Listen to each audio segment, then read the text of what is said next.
Οποτεδήποτε έρχομαι στην Πάτρα, θυμάμαι τα παιδικά μου χρόνια, αλλά δεν μυρίζω το γιασεμί και το αγιόκλημα που είχαμε την εποχή εκείνη πριν από 55-56 χρόνια. Θα μου επιτρέψετε να βγάλω το σακάκι, γιατί έχει ζέστη.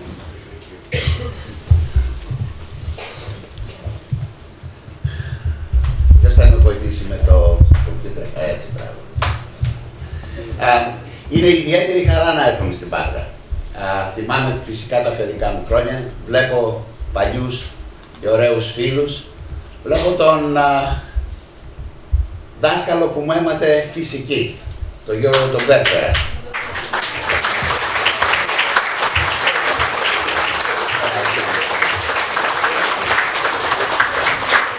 Οπότε αυτό που θα υποστείτε απόψε οφείλεται σε αυτόν εκεί τον κύριο.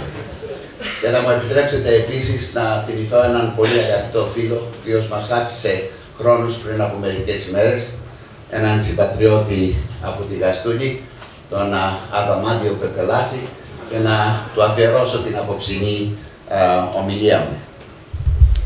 Ταξίδι χωρίς τέλος. Τι σημαίνει ταξίδι χωρίς τέλος? Σημαίνει ότι όλα αυτά τα χρόνια, ή αν θέλετε όπως έλεγε και ο περίφημος, ίσως ο μεγαλύτερος επιστήμονας όλων των εποχών, ο Ισαάκ Νεύτον, ότι εάν έχω δει λίγο μακρύτερα από τους συναδέλφους μου, το έχω κάνει γιατί στεκόμουν στους ώμους γιγάντων.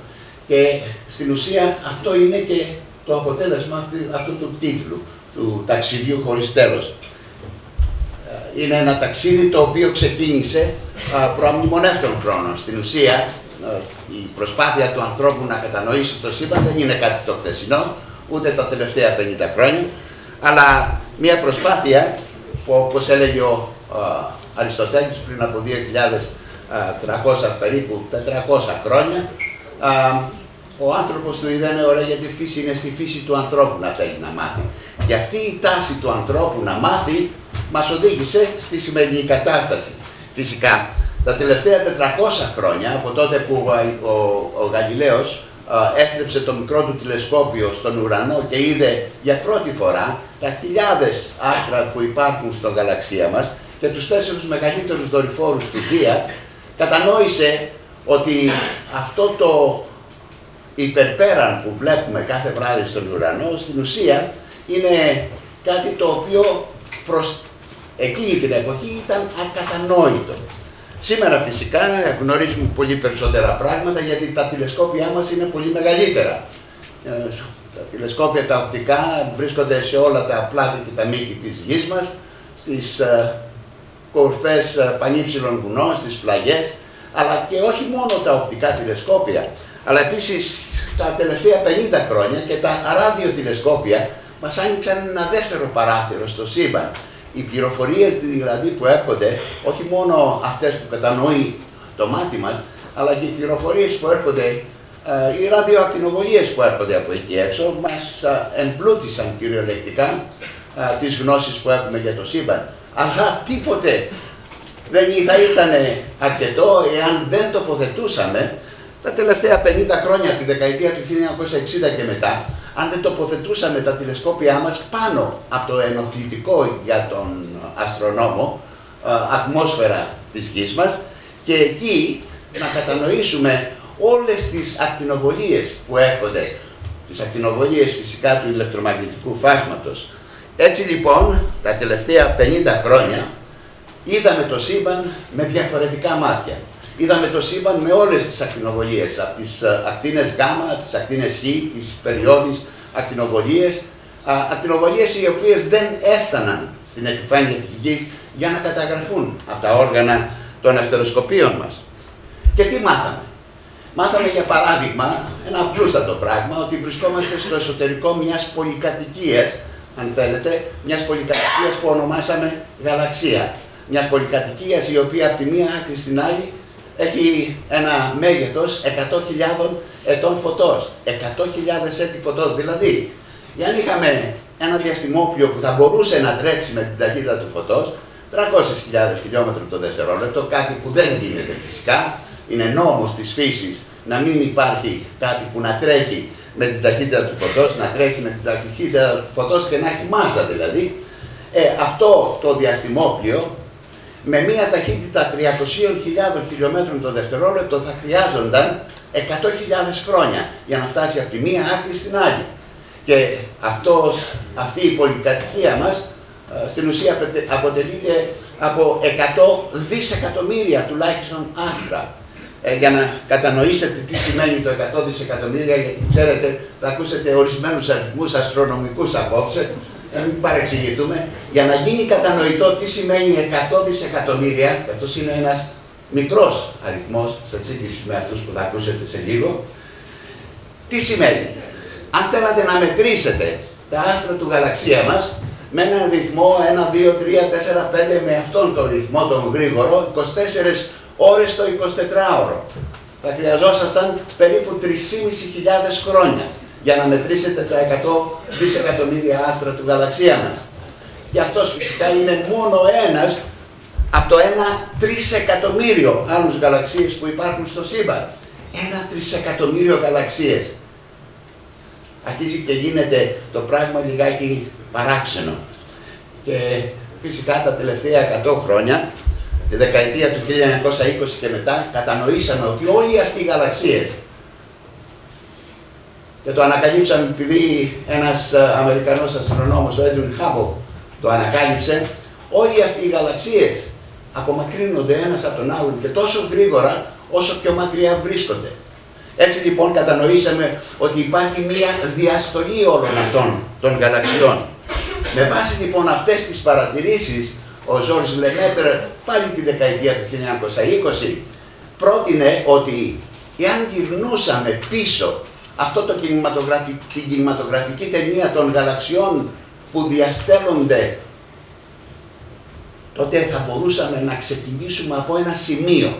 Ένα σημείο το οποίο το ονόμασε κοσμικό άτομο και το οποίο σημείο, από το οποίο μάλλον σημείο, με μια μεγάλη έκρηξη, στην ουσία όχι κάποιο βαρελότο ή κάποια βόμβα υδρογόνου, αλλά μια τρομακτικά μεγάλη ταχύτητα διαστολής, ξεκίνησαν όλα από ένα μικροσκοπικό σημείο. Μάλιστα τη δεκαετία του 1940 ο Τζορτζ Γκάμοφ και οι συνεργάτες του μας είπαν το εξής, ότι αν πράγματι το σύμπαν γεννήθηκε από μια τέτοια μεγάλη έκρηξη, θα πρέπει να υπάρχει αυτή η ακτινοβολία μικροκυμάτων σήμερα, με την πάροδο τόσων δισεκατομμυρίων ετών από την γέννηση του σύμπαντος, να υπάρχει αυτό το λείψανο της μεγάλης θερμοκρασίας και μάλιστα να έχει μετατοπιστεί στα μικροκύματα.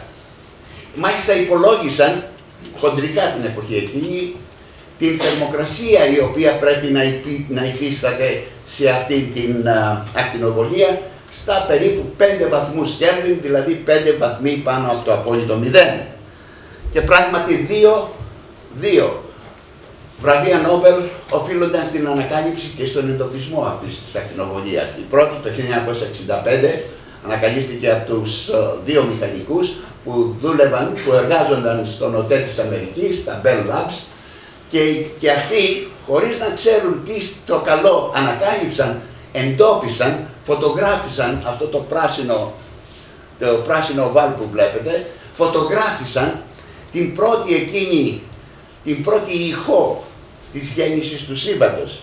Μερικά χρόνια αργότερα, το 1992, ο George Smoot, ο John Mather και περίπου 1000 από τους συνεργάτες τους πήραν και αυτοί το βραβείο Νόμπελ Φυσικής μερικά χρόνια αργότερα, αλλά το 1992 με μία διαστημοσυσκευή ονόματι COBE εντόπισαν, φωτογράφησαν κατά κάποιον τρόπο τις πρώτες στιγμές της δημιουργίας. Στιγμές οι οποίες με τα καλύτερα όργανα που είχε ένα ευρωπαϊκό διαστημικό όχημα ονόματι Planck, το Max Planck στην ουσία, καταγράφηκε το πορτρέτο του σύμπαντος όπως ήταν 380.000 χρόνια μετά τη γέννησή του. Θα μου πείτε, 380.000 χρόνια μετά τη γέννηση του σύμπαντος δεν είναι η γέννηση του σύμπαντος, έστω και αν η ηλικία του σύμπαντος φτάνει σήμερα τα 13,8 δισεκατομμύρια χρόνια. Πράγματι δεν είναι, αλλά αυτή είναι η εικόνα που καταγράφουμε σήμερα Γιατί πριν από τα 380.000 χρόνια η κατάσταση που επικρατούσε, η θερμοκρασία που επικρατούσε ήταν τόσο μεγάλη, ώστε υπάρχει κατά κάποιον τρόπο ένα είδος ομίχλης που δεν μας επιτρέπει να πάμε πίσω στις πρώτες στιγμές. Για να πάμε πίσω στις πρώτες στιγμές της δημιουργίας θα πρέπει να εισχωρήσουμε βαθιά στο εσωτερικό του ατόμου. Και αυτό κάνουμε στους μεγάλους επιταχυντές, όπως είναι αυτός που βρίσκεται στο ΣΕΡΝ, και όπως έλεγε και ο νομπελίστας ποιητής μας, ο Οδυσσέας Ελίτης, όταν αναφερόταν σε αυτόν τον κόσμο, τον μικρό, τον μέγα, στην ουσία μας περιέγραφε με λίγες λέξεις, μας περιέγραφε το σύμπαν στο οποίο ζούμε. Σε αυτούς λοιπόν τους επιταχυντές, σαν το ΣΕΡΝ, μπορέσαμε να πάμε πίσω στις πρώτες στιγμές, στα πρώτα 3 εκατομμυριοστά, του 3 εκατομμυριοστού, του 3 εκατομμυριοστού του πρώτου δευτερολέπτου. Και στον δρόμο που ερχόμαστε, ο κύριος Στάσης με ρώτησε, αυτός ο χρόνος, το 3 εκατομμυριοστό του 3 εκατομμυριοστού, είναι ο χρόνος που γνωρίζουμε σήμερα εδώ? Και η απάντηση είναι ναι. Ο χρόνος, το δευτερόλεπτο αν θέλετε, του σήμερα. Παρόλο που επικρατούσαν την εποχή εκείνη μεγάλες θερμοκρασίες και φυσικά και τρομακτικές πιέσεις, εν τούτης μιλάμε για χρόνους που μπορούμε να κατανοήσουμε. Πολλοί μάλιστα τα τελευταία μερικά χρόνια κατηγορούν την επιστημονική κοινότητα ότι δαπανά χρήματα άσκοπα με τη δημιουργία τέτοιων οργάνων. Και το ΣΕΡΝ αυτή τη στιγμή είναι το μεγαλύτερο όργανο που έχει χρησιμοποιηθεί για πειραματικούς λόγους. Και η απάντηση είναι απλή. Πράγματι, το ΣΕΡΝ κοστίζει περίπου τα 7,5 δισεκατομμύρια ευρώ. Αλλά την ίδια στιγμή ένα αεροπλανοφόρο κοστίζει 9 δισεκατομμύρια ευρώ. Και έπειτα διαλέγει κανείς και παίρνει. Τι θέλει, ένα αεροπλανοφόρο επιπλέον ή ένα ακόμη όργανο, το οποίο σημειωτέων μας έχει βοηθήσει στα μέγιστα, όχι μόνο στην ιατρική, αλλά επίσης και στο διαδίκτυο. Για να μπορέσει δηλαδή ο επιστημονικός κόσμος να κατανοήσει τα αποτελέσματα που βγαίνουν από τόσες χιλιάδες πειράματα που γίνονται σε καθημερινή βάση, έπρεπε να υπάρξει ένας τρόπος επικοινωνίας. Και έτσι γεννήθηκε το διαδίκτυο. Το διαδίκτυο που καθένας και κάθε μία από εμάς χρησιμοποιούν σήμερα. Τα ίδια χρόνια, αν θέλετε, με τις γνώσεις που αποκτήσαμε όλα αυτά τα χρόνια, δημιουργήσαμε, κυρίως τα τελευταία 40-45 χρόνια θα έλεγα, δημιουργήσαμε ένα χονδροειδές δημιούργημα, ένα χονδροειδές κατασκεύασμα που ονομάσαμε καθιερωμένο πρότυπο. Είναι ένα μοντέλο που περιγράφει το σύμπαν με όλα τα σωματίδια της ύλης, τα σωματίδια των αλληλεπιδράσεων, τα σωματίδια των θεμελιωδών δυνάμεων, όπως λέγαμε κάποτε, και όλα αυτά συμβαίνουν στο εσωτερικό ενός τεράστιου, κυριολεκτικά, οργάνου. Ένα από αυτά τα όργανα είναι ο καταγραφέας, αν θέλετε, μια φωτογραφική μηχανή που ονομάζεται Atlas. Εκεί, σε αυτή τη μηχανή, συμβαίνουν οι συγκρούσεις των διαφόρων σωματιδίων που τρέχουν σχεδόν με την ταχύτητα του φωτός, και αυτός ο ανιχνευτής, ο Atlas, είναι τεραστίων διαστάσεων, 44 περίπου μέτρα, επί 12 μέτρα ύψος, 44 επί 12, και έχει βάρος λίγο μεγαλύτερο από το βάρος που έχει ο πύργος του Άιφελ στο Παρίσι, 7.000 τόνους. Σε αυτές τις συγκρούσεις που καταγράφονται από τέτοιου είδους ανιχνευτές, καταγράφονται, όπως είπα, σαν φωτογραφική μηχανή, καταγράφονται αυτές τις συγκρούσεις. Και οι συγκρούσεις αυτές, στην ουσία, για παράδειγμα, πάρτε το σωματίδιο Χ που ψάχναμε τόσα χρόνια για να το βρούμε, και το οποίο σωματίδιο Χ εμφανίζεται μία φορά κάθε 1-3 εκατομμύριο συγκρούσεις. Από τις συγκρούσεις δηλαδή που καταγράφει ο Atlas, στην ουσία δεν είναι όλες ενδιαφέρουσες για την επιστημονική κοινότητα. Καταγράφονται όμως όλες. Αυτές οι πιο ενδιαφέρουσες ξεχωρίζονται από τους υπολογιστές και μερικές από αυτές τις ξεχωριστές φωτογραφίσεις, κατά κάποιον τρόπο, μελετώνται από τους ειδικούς ερευνητές για να δουν πραγματικά εάν υπάρχει κάτι αξιολόγου. Για αυτή την ανακάλυψη στις 4 Ιουλίου του 2012, την ανακάλυψη δηλαδή του σωματιδίου Higgs, πήρε φυσικά την επόμενη χρονιά, το 2013, ο Higgs και ένας άλλος ερευνητής πήραν το βραβείο Νόμπελ Φυσικής και μάλιστα πολύ γρήγορα. Συνήθως ένα βραβείο Νόμπελ συμβαίνει ή δίδεται μερικά χρόνια μετά την επιβεβαίωση κάποιας θεωρητικής εκτίμησης. Στην περίπτωση του Πίτερ Higgs όμως έγινε μια εξαίρεση, δόθηκε την επόμενη χρονιά, δηλαδή μερικούς μήνες στην ουσία αργότερα. Και αυτό γιατί, κακά τα ψέματα, ο Πίτερ Higgs υπολόγισε ότι υπάρχει αυτό το σωματίδιο περίπου 50 χρόνια νωρίτερα, το 1964 αν δεν απατώμε, και φυσικά είχε κάποια ηλικία της τάξης των 95 ετών, οπότε του δώσαν το βραβείο Νόμπελ για να το χαρεί και αυτός και φυσικά ζει και βασιλεύει. Αλλά δεν είναι μόνο η ανακάλυψη του βραβείου Νόμπελ. Την ίδια στιγμή, στο εσωτερικό αυτών των συγκρούσεων, ελπίζουμε ότι θα μάθουμε τα μυστικά της μεγάλης έκρηξης. Τα μυστικά δηλαδή πώς γεννήθηκε το σύμπαν 13,8 δισεκατομμύρια χρόνια πριν.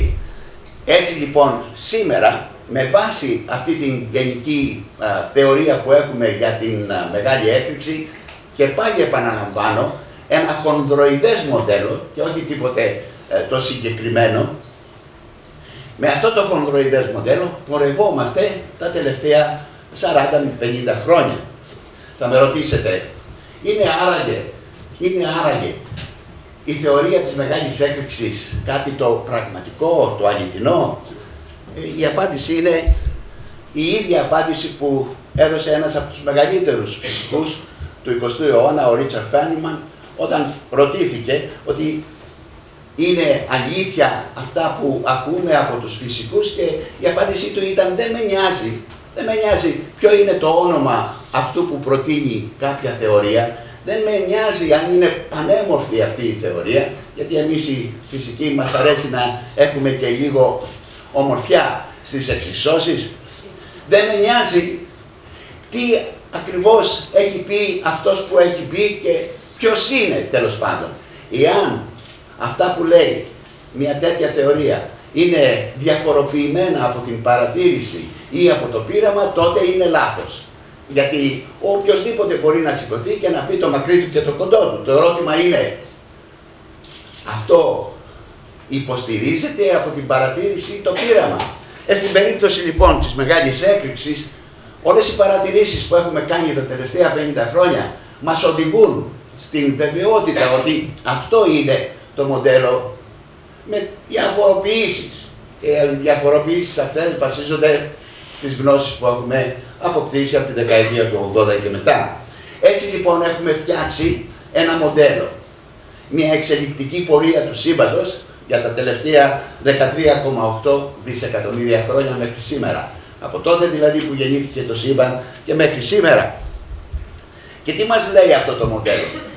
Μας λέει ότι την απειροελάχιστη εκείνη πρώτη στιγμή που μπορούμε να πάμε πίσω στο πρώτο δισεκατομμυριοστό του δισεκατομμυριοστού του δισεκατομμυριοστού του πρώτου δευτερολέπτου, στον χρόνο δηλαδή 10⁻35 του πρώτου δευτερολέπτου, όταν η θερμοκρασία που επικρατούσε εκεί ήταν περίπου η μονάδα ακολουθούμενη από 32 μηδενικά, όλη αυτή η κατάσταση που περιγράφεται στη μεγάλη έκρηξη ήταν με μία ταχύτατη διαστολή, μία επιταχυνόμενη, θα μπορούσε κανείς να πει, διαστολή, που ονομάστηκε πληθωριστική διαστολή, ένα σημείο, ένα πρωτόνιο στο μέγεθος του σύμπαντος την εποχή εκείνη μετετράπησε τεραστίων διαστάσεων μέγεθος, του σύμπαντος, σε κλάσμα του δευτερολέπτου, από το 10 στην μείον 32, στο 10 στην μείον 35 μέχρι την χρονική στιγμή 10 στην μείον 32. Πόσο μεγάλωσε το σύμπαν. Εάν αυτό το πρώτο σύμπαν είχε το μέγεθος μιας μπάλας ποδοσφαίρου, σε κλάσμα κυριολεκτικά του δευτερολέπτου μετετράπη σε ένα μέγεθος ολόκληρη του γαλαξία μας, 100.000 έτη φωτός. Σε κλάσμα του δευτερολέπτου, φυσικά με αυτή την διαστολή μίκρινε φυσικά, ελαχιστοποιήθηκε φυσικά και η θερμοκρασία. Και όταν σταμάτησε η πληθωριστική αυτή διαστολή, όταν σταμάτησε, πρέπει, και εκεί βρισκόμαστε αυτή τη στιγμή, πρέπει, και λέω πρέπει, επειδή πολλές θεωρητικές εκτιμήσεις μας λένε ότι πρέπει να είναι σωστό αυτό που θα σας πω, εκείνη τη στιγμή δημιουργήθηκαν τόσα σύμπαντα όσο η μονάδα ακολουθούμενη από 506 μηδενικά. Όχι 500, όχι 505, 506 μηδενικά. Τόσα παράλληλα σύμπαντα. Αλλά επειδή είναι πέρα και έξω από το δικό μας όλα αυτά τα παράλληλα σύμπαντα, δεν μπορούμε να επικοινωνήσουμε και να τα δούμε ή αν θέλετε να τα παρατηρήσουμε με οποιονδήποτε τρόπο. Θα μου πείτε, αφού δεν έχουμε παρατήρηση, δεν έχουμε πείραμα, πώς είμαστε βέβαιοι ότι υπάρχουν όλα αυτά τα παράλληλα σύμπαντα? Η απάντηση είναι ότι πρέπει να αποδειχτεί στο δικό μας σύμπαν η ύπαρξη αυτών των παράλληλων συμπάντων. Να έχουμε δηλαδή ενδείξεις και φυσικά αργότερα αποδείξεις αυτής της ύπαρξης των παράλληλων συμπάντων. Διαφορετικά όλα αυτά δεν είναι τίποτε άλλο παρά αυτό που αποκαλώ και εγώ φρουφρού και αρώματα. Εκείνη όμως την πρώτη στιγμή, στα 3 πρώτα λεπτά της ύπαρξης του σύμπαντος, γεννήθηκε όλο το υδρογόνο που υπάρχει στο σύμπαν. Έκτοτε δεν έχει δημιουργηθεί καθόλου άλλο υδρογόνο και φυσικά το μεγαλύτερο μέρος του δεύτερου χημικού στοιχείου, του ηλίου. Πριν λοιπόν από 13,8 δισεκατομμύρια χρόνια γεννήθηκε όλο το υδρογόνο.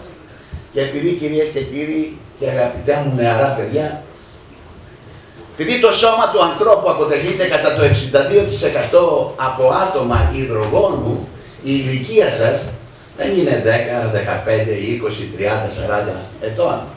Τα 2 τρίτα του σώματός μας έχει ηλικία 13,8 δισεκατομμύριων ετών. Οπότε,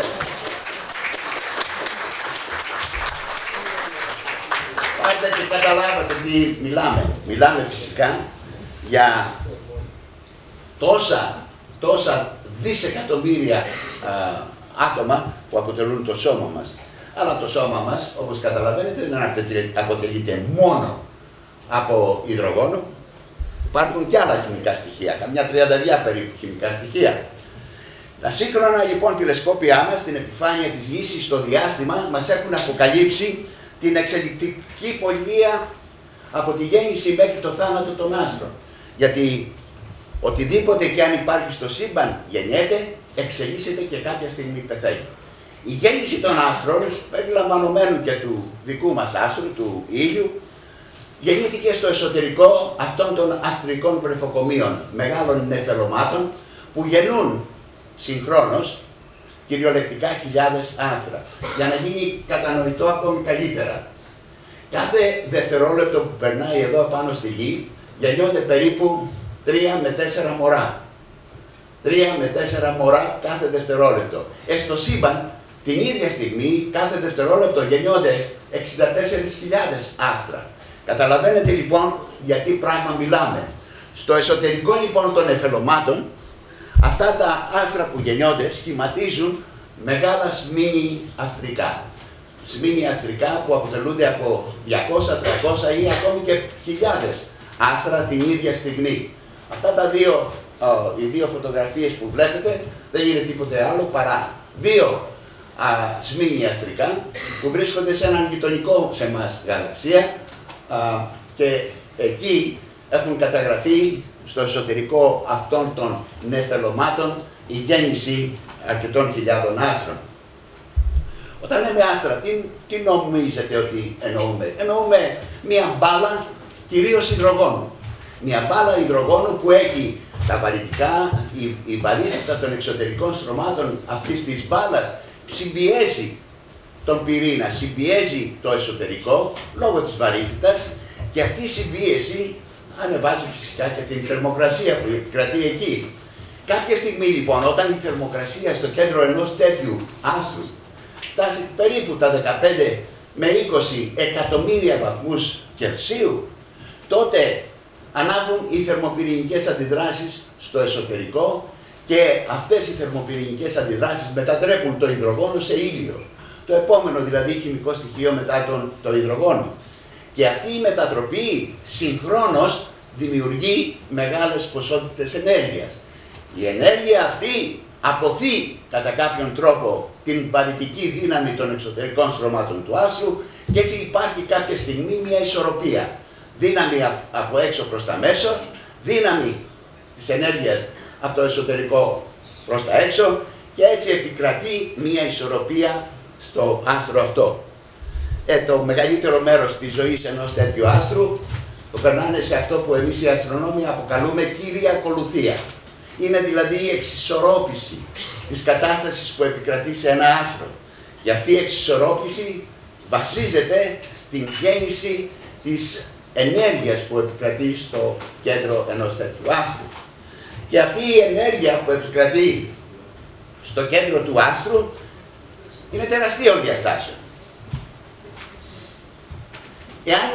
Εάν ο ήλιος ανήκε στη ΔΕΗ, εάν μας χρέωνε κατά κάποιον τρόπο η ΔΕΗ για την ενέργεια που έρχεται από τον ήλιο κάθε δευτερόλεπτο που περνάει και μας χρέωνε με το φθηνότερο τιμολόγιο, το νυχτερινό τιμολόγιο που λέμε, τότε η αξία της ενέργειας που εκπέμπεται από τον ήλιο είναι τέτοια και τόση, ώστε θα ήταν ίση με τον προϋπολογισμό της Ελλάδας, τον τελευταίο προϋπολογισμό της χώρας μας, για τα επόμενα 10.000 τρισεκατομμύρια χρόνια. Κάθε δευτερόλεπτο αυτή είναι η ποσότητα ενέργειας που εκπέμπεται από τον ήλιο και από κάθε άστρο. Και λόγω αυτής της ενέργειας, της εκπομπής αυτής της ενέργειας, όλα τα άστρα, όσο μικρά ή όσο μεγάλα κι αν είναι, κάποια στιγμή θα πεθάνουν. Θα πεθάνουν ακριβώς επειδή λάβουν. Άστρα σαν τον ήλιο μας, δηλαδή με 10-11 φορές, με μία, σαν τον ήλιο μας, με μία ηλιακή μάζα, θα πεθάνει σε 10 με 11 δισεκατομμύρια χρόνια από τη στιγμή της γέννησής του.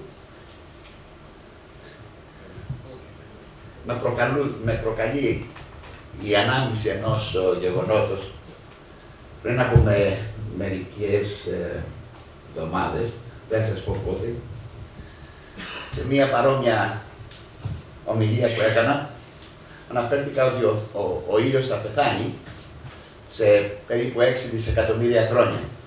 Δηλαδή έχει μία ηλικία της τάξης των 5 δισεκατομμυρίων ετών και έχει άλλα 6 δισεκατομμύρια χρόνια για να ζήσει. Τρομοκρατημένος ένας από τους ακροατές σήκωσε το χέρι του, συγγνώμη λέει που σας διακόπτω, αλλά είπατε 6 δισεκατομμύρια χρόνια θα πεθάνει ο ήλιος ή 6 εκατομμύρια χρόνια? Και όταν τον διαβεβαίωσα ότι εννοούσα 6 δισεκατομμύρια χρόνια, δεν ο άνθρωπος. Θα πεθάνουν λοιπόν όλα τα άστρα ακριβώς επειδή λάβουν. Επειδή μετατρέπουν το υδρογόνο τους σε ήλιο και ούτω καθεξής. Φυσικά, στο τέλος της ζωής τους, αυτή θα είναι η εικόνα που θα έχει ένα άστρο σαν τον ήλιο μας. Τέτοιες εικόνες που ονομάζονται πλανητικά νεφελώματα, επειδή μοιάζουν με πλανήτες, στην ουσία αποκαλύπτουν σε μας πώς θα είναι ο ήλιος μας σε περίπου 6 δισεκατομμύρια, επαναλαμβάνω, 6 δισεκατομμύρια χρόνια. Αλλά σε πιο γιγάντια, σε πιο μεγάλα άστρα δεν σταματάει η μετατροπή του υδρογόνου σε ήλιο, αλλά και τα υπόλοιπα χημικά στοιχεία, το ήλιο μετατρέπεται σε οξυγόνο και άνθρακα, ο άνθρακας και το οξυγόνο μετατρέπονται στα ανώτερα χημικά στοιχεία, μέχρι ότου φτάσουμε στο πυρίτιο.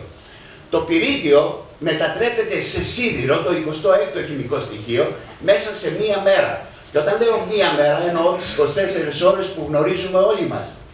Κάτω από μία θερμοκρασία της τάξης των 4 δισεκατομμυρίων βαθμών Κελσίου ή Κέλβιν, όπως θέλετε πείτε το. Κάτω από μία τέτοια θερμοκρασία, μέσα σε μία μέρα, το πυρίτιο μετατρέπεται σε σίδηρο. Ο ίδιος σίδηρος που τρέχει στο αίμα μας, στα αιμοσφαίρια. Αυτός λοιπόν ο σίδηρος που μετατρέπεται το πυρίτιο σε σίδηρο μέσα σε μία μέρα είναι ένα παράξενο χημικό στοιχείο. Ο κύριος Ματσούκας θα μπορέσει να μας τα πει καλύτερα. Τι κάνει αυτό το χημικό στοιχείο? Αντί η προσπάθειά του κάτω από μεγάλη πίεση και φυσικά μεγάλη θερμοκρασία, αντί να μετατραπεί στα ανώτερα χημικά στοιχεία και συγχρόνως να δημιουργήσει ενέργεια στο εσωτερικό και να συγκρατήσει τα εξωτερικά βαρυτικά στρώματα που πιέζουν το κέντρο, αντίθετα ο σίδηρος στη μετατροπή αυτή απορροφάει ενέργεια. Και έτσι κυριολεκτικά σε κλάσμα του δευτερολέπτου η ενέργεια που κρατούσε στο κέντρο και αντιστέκονταν στην βαρύτητα των εξωτερικών στρωμάτων του άστρου σταματάει να υπάρχει. Και αφού σταματάει να υπάρχει, τι συμβαίνει? Καταραίει το άστρο κυριολεκτικά.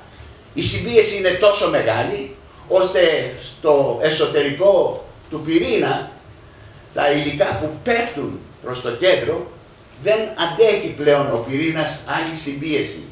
Συμπίεση είναι τρομακτικών διαστάσεων και έτσι τα υλικά που πέφτουν προς τον πυρήνα εξωστρακίζονται προς τα έξω και μέσα σε μία περίοδο της τάξης των 2,5 ωρών, 2,5 ώρες με το ρολόι μας, σε 2,5 ώρες αυτά τα υλικά φτάνουν στα εξωτερικά στρώματα του άστρου και ανακοινώνουν με μία τεράστια έκρηξη που ονομάζεται σουπερνόβα, ανακοινώνουν στο σύμπαν τον θάνατο ενός γιγάντιου άστρου.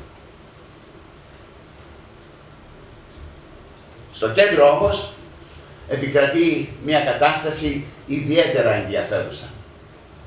Σήμερα, σε μια τέτοια περίπτωση σουπερνόβα έκρηξης, που παρατηρήθηκε από Κινέζους και Ιαπωνέζους αστρονόμους πριν από 1000 περίπου χρόνια, το 1054 μετά Χριστόν, σε αυτό το σημείο που ανακαλύφθηκε αυτή η μεγάλη λάμψη του θανάτου ενός γιγάντιου άστρου, παρατηρούμε αυτό το αντικείμενο που ονομάζεται νεφέλωμα καρκίνος.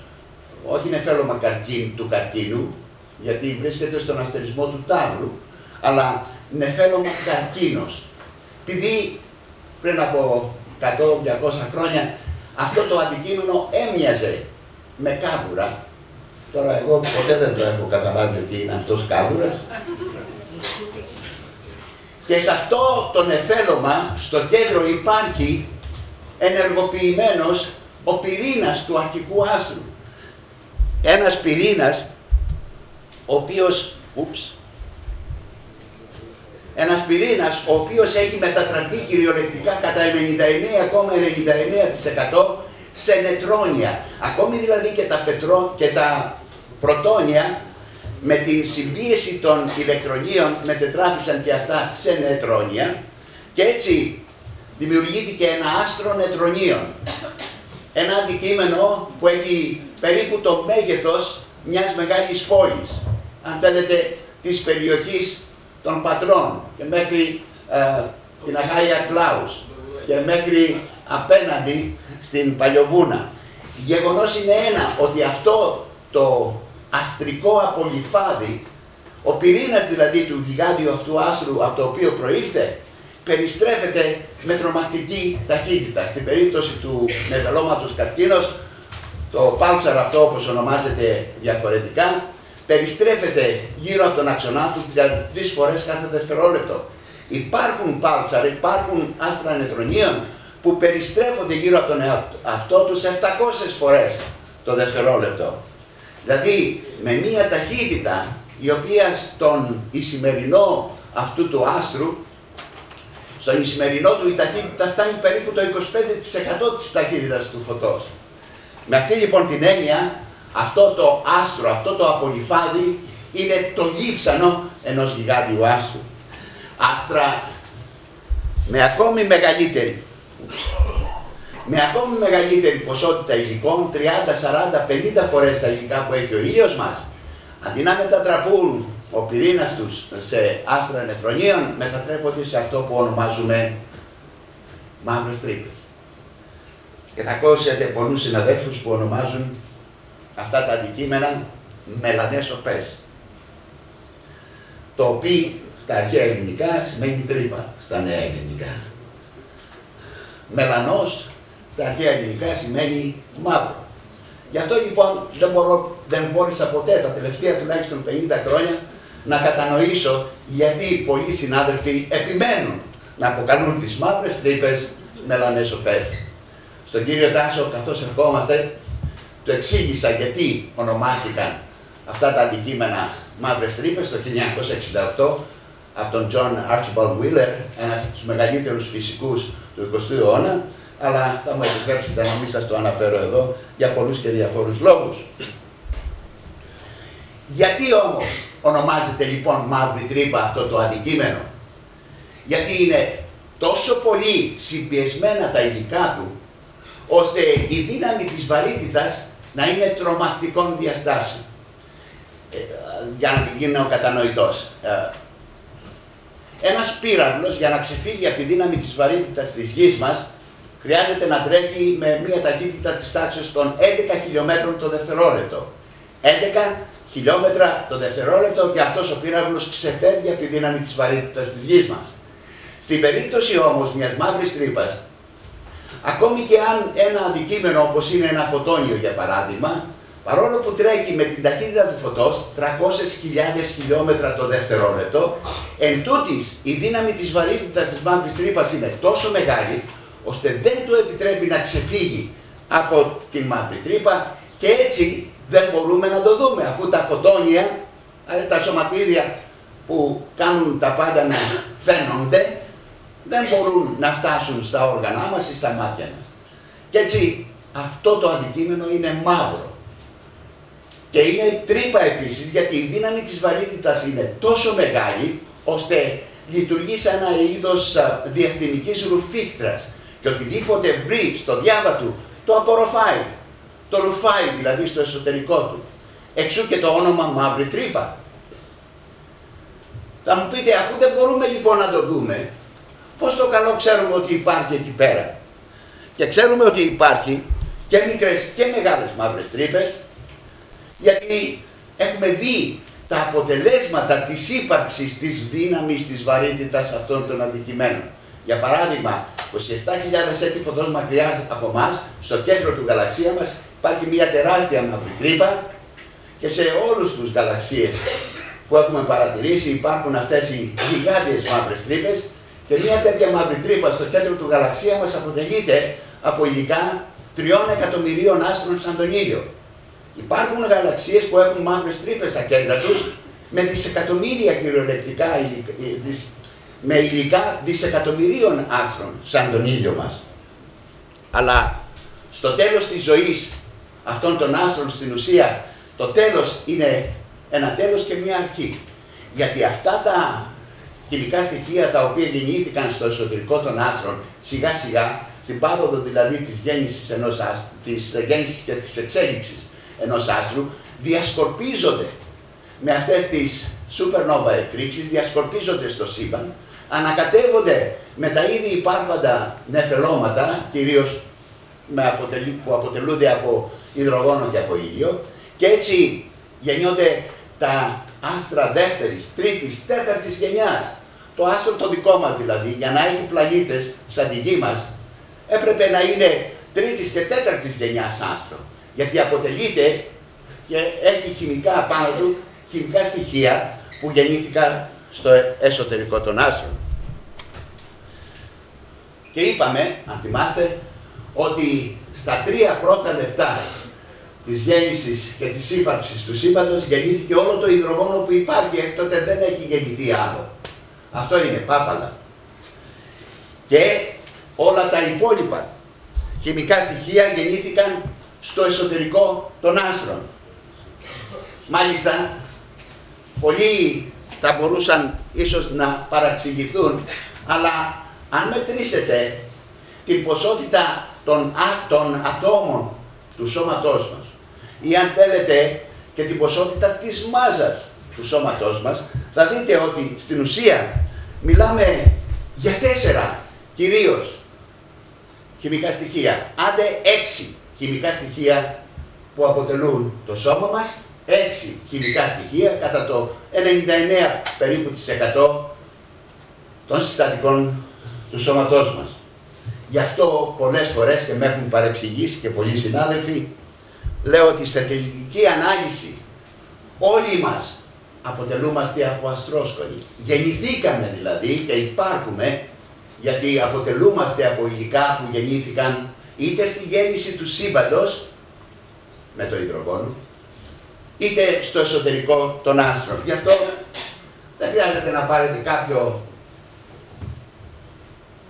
διαστημόπιο και να πάτε να ακουμπήσετε κάποιο άστρο. Ακουμπήστε το πρόσωπό σας, ένα αγαπημένο σας πρόσωπο, την καρέκλα που κάθεστε. Όλα αυτά αποτελούνται από χημικά στοιχεία που γεννήθηκαν στο εσωτερικό των άστρων. Και όμως, και φτάνουμε αισίως και στο τέλος, σχεδόν όλα όσα έχουμε μάθει για το σύμπαν, τα έχουμε μάθει γιατί μπορέσαμε να αποκρυπτογραφήσουμε τη γλώσσα των άστρων, τα ηλεκτρομαγνητικά κύματα δηλαδή που έρχονται από εκεί έξω. Αλλά ξέρουμε ότι δεν είναι μόνο ο ηλεκτρομαγνητισμός που υπάρχει, υπάρχουν 4 θεμελιώδεις δυνάμεις. Ο ηλεκτρομαγνητισμός, η ασθενής και η ισχυρή πυρηνική δύναμη και φυσικά η βαρύτητα που μας κρατάει μας κρατάει εδώ απάνω στη γη. Η βαρύτητα όμως είναι μία δύναμη σε σύγκριση με τον ηλεκτρομαγνητισμό ιδιαίτερα αδύνατη. Τόσο αδύνατη ώστε θα μπορούσε κανείς να πει ότι είναι 100, 3 εκατομμύρια, 3 εκατομμυρίων, 3 εκατομμύρια φορές πιο αδύναμη από τον ηλεκτρομαγνητισμό. Παρ' όλα αυτά, ο Αϊνστάιν πριν από 100 περίπου χρόνια, το 1915, μας περιέγραψε το τι συμβαίνει στο σύμπαν με αυτή την θεωρία που περιέγραψε το 1915, τη γενική σχετικότητα. Είναι στην ουσία μια θεωρία βαρύτητας. Και όλα αυτά τα 100 χρόνια που έχουν περάσει από τότε και μέχρι τώρα, πολλοί προσπάθησαν να αποδείξουν ότι ο Αϊνστάιν είχε λάθος. Και κάθε φορά έτρωγαν τα μούτρα τους. Και έτρωγαν τα μούτρα τους γιατί, δυστυχώς ή ευτυχώς, η γενική θεωρία της σχετικότητας είναι η πραγματικότητα. Περιγράφει χονδροειδώς μεν, αλλά περιγράφει την φύση, περιγράφει το σύμπαν. Ένα από τα πολλά τα οποία έπρεπε να αποδειχτούν είναι και εάν η ύπαρξη ή αν θέλετε η μετακίνηση μεγάλων μαζών δημιουργεί βαρυτικά κύματα όπως η μετακίνηση ηλεκτρικών φορτίων μεταδίδει ηλεκτρομαγνητικά κύματα. Για να γίνω ακόμη πιο κατανοητός, εάν πάρετε 2 άτομα, 2 ανθρώπους δηλαδή, να χορεύουν ταραντέλα, ο ένας γύρω από τον άλλο, αυτή η μετακίνηση των 2 ανθρώπων κυριολεκτικά δημιουργεί βαρυτικά κύματα. Αλλά είναι τόσο αδύναμα, είπαμε 100, 3 εκατομμύρια, 3 εκατομμυρίων, 3 εκατομμύρια φορές πιο αδύναμα από τον ηλεκτρομαγνητισμό. Αυτή η εκπομπή βαρυτικών κυμάτων είναι τόσο αδύναμη ώστε ακόμη και ο Αϊνστάιν έλεγε εντάξει, μπορεί να υπάρχουν αυτά τα βαρυτικά κύματα, έτσι μας λέει η θεωρία μου, αλλά ποτέ δεν πρόκειται να τα εντοπίσουμε. Έτσι λοιπόν, όταν έχουμε 2 μεγάλες μάζες, όπως είναι 2, για παράδειγμα 2 άστρα νετρονίων ή 2 μαύρες τρύπες ή ένα άστρο νετρονίων και μία μαύρη τρύπα, που μετακινούνται το ένα γύρω από το άλλο, τότε μας λέει ο Αϊνστάιν ότι πρέπει αυτή η μετακίνηση να εκπέμπει βαρυτικά κύματα. Και μάλιστα με έναν ρυθμό που μπορεί να υπολογιστεί. Και πράγματι το 1974 δύο αστρονόμοι εντόπισαν, ο ένας καθηγητής, ο άλλος διδακτορικός του φοιτητής, εντόπισαν ένα διπλό pulsar, ένα διπλό άστρο νετρονίων, το οποίο μέτρησαν ότι η τροχιά αυτών των δύο άστρων, καθώς μετακινούνται γύρω το ένα από το άλλο, ελαχιστοποιείται. Και μάλιστα υπολόγισαν ότι σε περίπου 300 εκατομμύρια χρόνια θα συγκρουστούν αυτά τα δύο άστρα νετρονίων, γιατί οι υπολογισμοί σύμφωνα με τη γενική θεωρία της σχετικότητας του Αϊνστάιν τους οδηγούσε σε αυτό το συμπέρασμα. Για αυτή λοιπόν την έμεση απόδειξη της ύπαρξης των βαρυτικών κυμάτων, οι δύο αυτοί φυσικοί πήραν το βραβείο Νόμπελ Φυσικής μερικά χρόνια αργότερα, το 1993. Πιο πρόσφατα όμως, στις 11 Φεβρουαρίου του 2016 έγινε η επίσημη ανακοίνωση ότι υπάρχουν βαρυτικά κύματα και εντοπίστηκαν βαρυτικά κύματα σε δύο εργαστήρια, το ένα στη Λουιζιάννα, πολύ κοντά στο Πανεπιστήμιο που είχα την τιμή και την χαρά να σπουδάσω, και σε ένα άλλο εργαστήριο, παρόμοιο ακριβώς, 3.000 χιλιόμετρα μακριά, στην πολιτεία της Ουάσιγκτον, και αυτά τα δύο εργαστήρια εντόπισαν αυτά τα βαρυτικά κύματα στις 14 Σεπτεμβρίου του 2015. Και τι εντόπισαν? Στην ουσία αυτά τα εργαστήρια είναι δύο μεγάλοι σωλήνες, κάθετες η μία από την άλλη, με πολύ άδειο περιεχόμενο, εκτός από μία ακτίνα λέιζερ.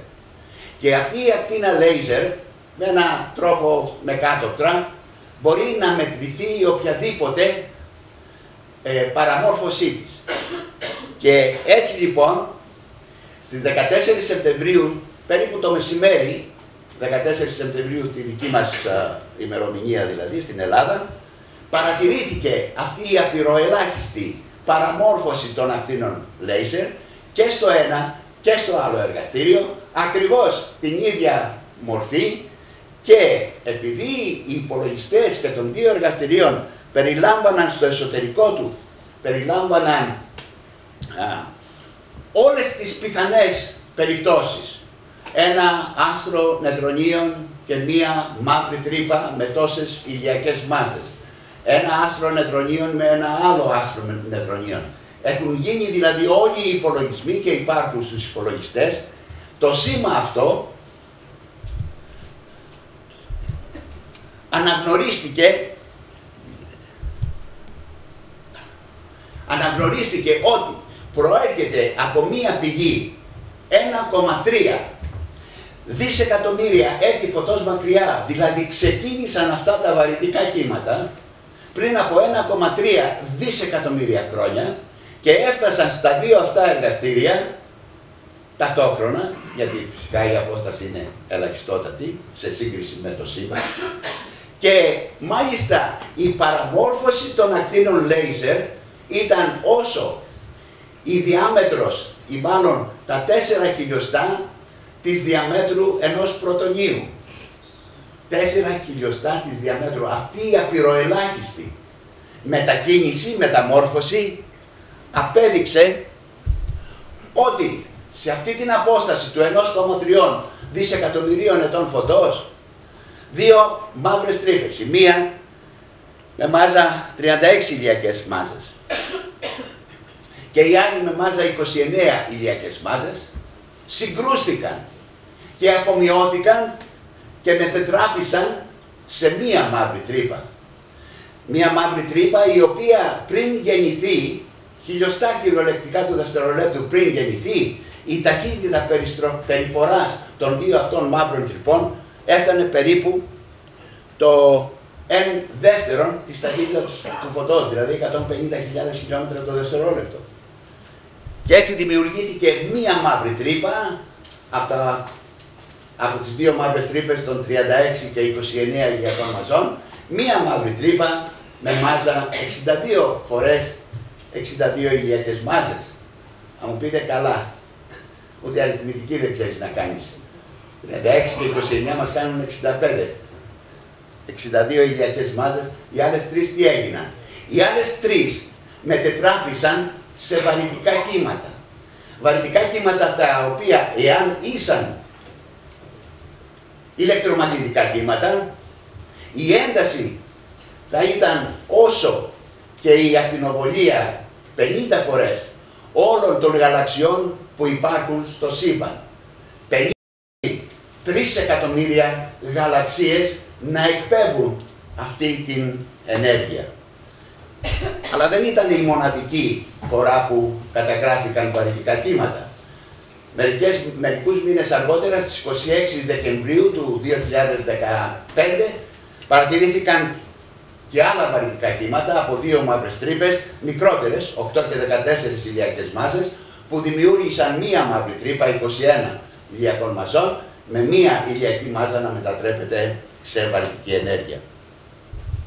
Έτσι λοιπόν, αυτή τη στιγμή έχουμε την δυνατότητα, την ικανότητα να πάρουμε πληροφορίες από ένα πράγμα το οποίο μέχρι τώρα δεν μπορούσαμε να πάρουμε.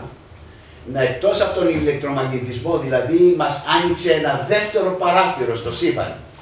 Παράθυρο το οποίο μας βοηθάει να πάμε σε όλες τις διαφορετικές συγκρούσεις που υπάρχουν στο σύμπαν και να πάρουμε πληροφορίες ακόμη και για την γέννηση του σύμπαντος, όπως συνέβη πριν από 13,8 δισεκατομμύρια χρόνια. Επειδή είπαμε, όπως θυμάστε, ότι δεν μπορούμε να πάμε πίσω στη γέννηση του σύμπαντος, γιατί υπάρχει αυτή η κοσμική ομίχλη. Με τα βαρυτικά κύματα όμως μπορούμε να παρατηρήσουμε νέες πληροφορίες. Και έτσι, καθώς περνάει ο καιρός, νέα παρατηρητήρια, νέα τέτοια εργαστήρια θα καταγράφουν βαρυτικά κύματα όχι μία φορά κάθε 6 μήνες, αλλά σε καθημερινή βάση 1 και 2 φορές κάθε μέρα που περνάει. Και έτσι ένα δεύτερο παράθυρο μας ανοίγεται στο σύμπαν. Και παρόλο που δεν διαθέτω αυτό το κληρονομικό χάρισμα, αν έχετε δει αυτές τις τηλεοράσεις που λένε έχει το κληρονομικό χάρισμα να προβλέπει το μέλλον, έχετε δει τέτοιες διαφημίσεις? Παρόλο λοιπόν που δεν διαθέτω αυτό το κληρονομικό χάρισμα, μπορώ να προβλέψω ότι το βραβείο Νόμπελ Φυσικής του 2017, σε μερικούς μήνες δηλαδή από τώρα, το φθινόπωρο του 2017, οι τρεις αυτοί κύριοι που βλέπετε εδώ θα πάρουν το βραβείο Νόμπελ Φυσικής. Γιατί αυτοί είναι οι δημιουργοί κατά κάποιον τρόπο των δύο αυτών εργαστηρίων LIGO. Όπως βλέπετε λοιπόν έχουμε μάθει πάρα πολλά όλα αυτά τα χρόνια.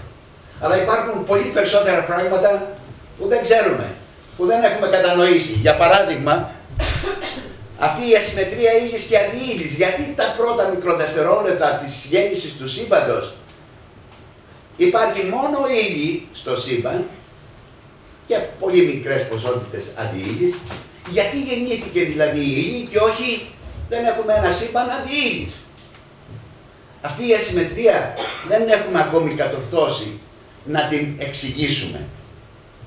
Επίσης δεν έχουμε κατορθώσει να εξηγήσουμε γιατί ένα πολύ μεγάλο ποσοστό των συστατικών του σύμπαντος αποτελείται από αυτό που αποκαλούμε σκοτεινή ύλη.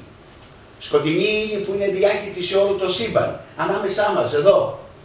Και όμως δεν μπορούμε να κατανοήσουμε από τι αποτελείται αυτή η σκοτεινή ύλη.